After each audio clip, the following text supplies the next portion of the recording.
Ça, c'est une vidéo que j'ai faite qui expliquait que dans les leggings et plus généralement dans les vêtements qui sont faits à base de plastique, en fait, ces vêtements, ils vont avoir un rôle de perturbateur endocrinien et ils peuvent même avoir un impact sur la fertilité. Bonjour, c'est Élise Bordet, je suis avec Oui Demain et aujourd'hui, on débunk des commentaires qu'on a reçus sous des vidéos scientifiques. Pour rappel, un perturbateur endocrinien, c'est une molécule chimique qui est en fait au contact de votre corps et a des quantités vraiment infimes et qui sont parfois même presque indétectables. Ces perturbateurs, ils vont perturber le cycle hormonal de la femme ou de l'homme. Par exemple, les leggings de yoga. Comme il est vraiment au contact de notre peau et notamment proche des organes génitaux, ça peut avoir un impact important. Les perturbateurs endocriniens, ils sont pas connus depuis très longtemps, mais on a quand même des études qui commencent à s'accumuler et qui montrent une tendance et qui montrent bien un impact sur les cycles hormonaux. Par exemple, si vous portiez ce legging tous les jours et que votre voisine, elle le portait qu'une fois par semaine, on va être capable après de vous suivre pendant plusieurs mois, voire plusieurs années, et après aussi de comparer l'impact que ça a sur vos cycles hormonaux. On peut suivre 3 éléments: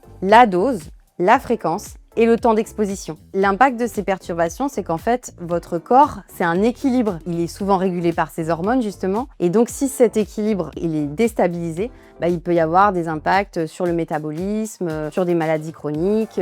On connaît notamment l'exemple de l'endométriose, où on pense que les perturbateurs endocriniens peuvent avoir un rôle dans l'augmentation du risque d'avoir la maladie.